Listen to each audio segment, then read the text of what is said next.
Have you ever felt like onboarding new clients takes way too much time and effort? Now, first impressions matter. A slow, clunky onboarding process can frustrate clients, delay their progress, and just add unnecessary stress and steal hours from your week. Now, I get asked about client onboarding all the time, and the key is really all about keeping it simple, whilst ensuring automation flows run smoothly so your clients still feel like they're receiving a high-level, personalized experience. So what if you could streamline the entire process, eliminating stress, tech headaches, and endless back and forth with emails, while making onboarding seamless and professional? In this video, I'll walk you through a simple system that helps coaches, consultants, and course creators onboard clients effortlessly, make a great first impression, and run their business more efficiently.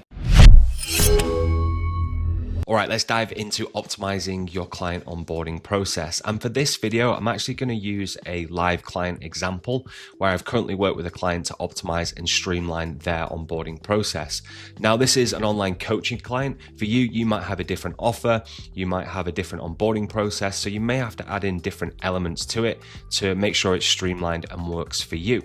But this is my process. So phase one, what I'd recommend is really just mapping out your current onboarding process. And again, I like writing it down just so that you can see kind of step by step the process, and then you can start to highlight and make notes of where you could potentially automate it and really just streamline it to make sure that the client has the best onboarding process. So here you can see the current process is the application form is submitted, a manual email is sent if they're qualified, the client books a sales call, so in that email we'll have a call booking link. If the client doesn't book, a manual follow-up is sent, and then the sales call is conducted, and then the automation is manually started based on that client's chosen level or service, and then a 60-minute onboarding call takes place where they go through structured questions and like a questionnaire to kind of get all the information to get them started. So there's so many areas to automate in here, and what you want to do is really just look at that and see, okay, can this process be made more efficient?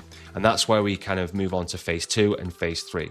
So phase two of this process is I'll look at this and then I'll go, okay, at the same time, I want to see what current software that client uses. So for you, you would want to look at what current software you're using, and do you have any desired kind of new features that you want to add to your onboarding process? And then what are the software options? So for this client, they were currently using Active Campaign, for email and a CRM, and they had a Squarespace website.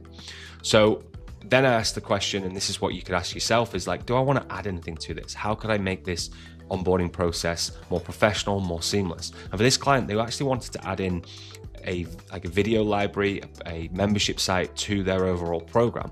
So for me, the questions I went to then was, can Active Campaign do that, or can Squarespace do that? And the answer was no. So then we had to look at another solution.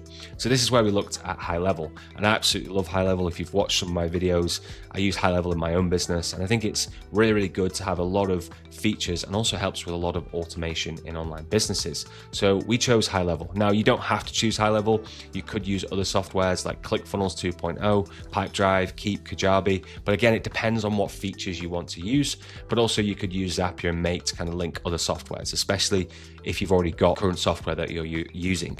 Now, something to note is you just want to keep it really, really simple when you're first getting started. I speak to lots of clients and people ask me like, how should I kind of set up my onboarding process? My answer is always keep it really simple, and then obviously you can add complexity as you go if you need to tweak things and add things to it. But if you start simple, you kind of know the flow and you can understand why the clients are going through. If you start adding in all of these crazy automations, it may break and it might not work, and it might actually cost you more time fixing things and doing things manually.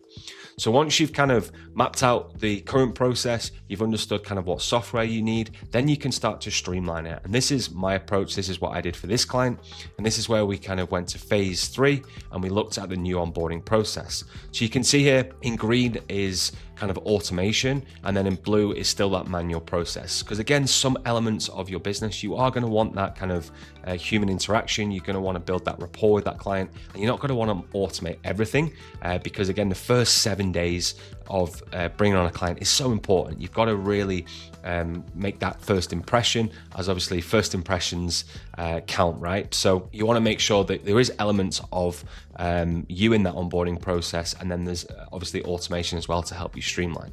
So you can see here, application received. So that comes through, they can see that application. The client will then review that application, and then obviously they want to gate that to make sure that they want to work with that client, and they'll send a call booking email. So that call booking email will have the sales call calendar link in there, and they can book onto a sales call. From there, if they don't book, we can automate that follow-up to make sure that that lead books onto that sales call. Once that sales call is booked, email and SMS, if you want to use SMS, the call reminders can go out. So we can just make sure that that client shows up for that sales call. From there, the client will do the sales call. So they'll jump on the sales call here. Again, if we could automate that, we probably would try. Again, you're probably not going to want to do that. Obviously, we're not there with AI avatars and robots just yet, but that client is going to obviously get on with that lead and do that sales call with them. There's nothing we can do with automation there right now. They're then going to take the payment on the call. And this is where we can really start to automate this onboarding process. So they take the payment, which triggers the onboarding automation. So the first thing that happens is the client used to do an onboarding call with them where they asked them loads of questions, and we've kind of flipped that now. So we want to get all that information first, so then we can actually just go through on the onboarding call at the end and review that information with the client and maybe ask a few questions about it. So we're sending an onboarding form, and I'm actually going to show you this whole setup in high level and show you how I've done it, just so that you can see it and you can visualize it. So first thing that happens is we send out an email with the onboarding form. If they don't complete that onboarding form, we'll follow up with reminders just to say, hey, complete your onboarding form. This is the first part of getting started.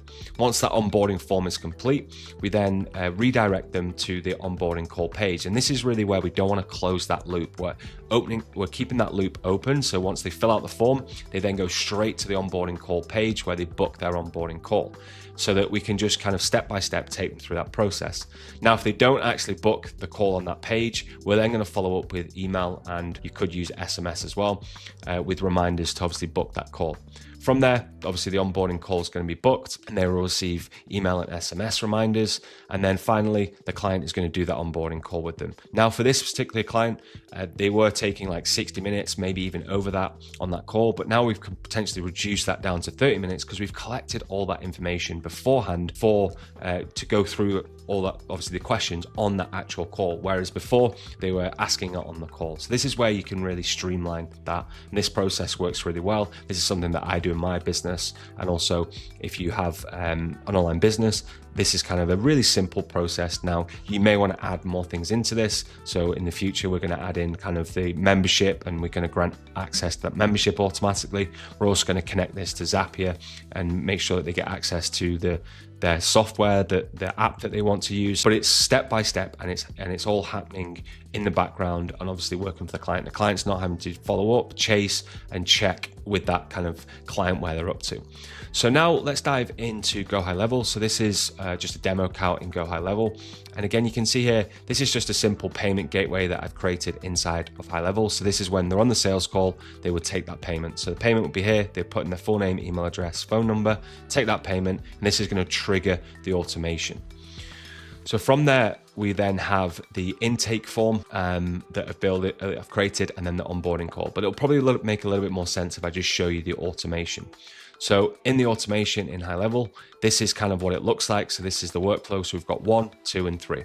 So we can see here, first automation, they fill out that order form. So they take the payment, we create an opportunity, we add a tag, we send that welcome email with that intake form, we wait 2 days, and we send an email reminder if they haven't filled out that form.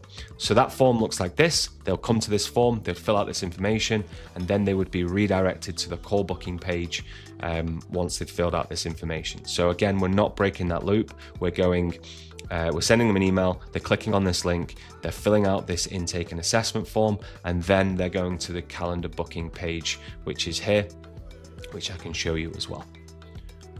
So once they've filled out the intake form and assessment form, then they book a call. So what happens in the automation? So obviously they've paid, they've received the intake form in the email, and they've filled that Once they've filled that out, they then go into the second phase of the automation. So this is where we take them into this phase, and they've filled out the automation. They're removed from the previous workflow, so they do not get that reminder. We add the note to their account where they obviously, my client can see all of the questions that they've answered. It moves them in their pipeline. It waits one day and it says, don't forget to book your onboarding call. Now, if they book their onboarding call, this is when they move on to the next step of the automation. So their appointment, they've booked that call, it moves the opportunity, it removes them from the previous workflow.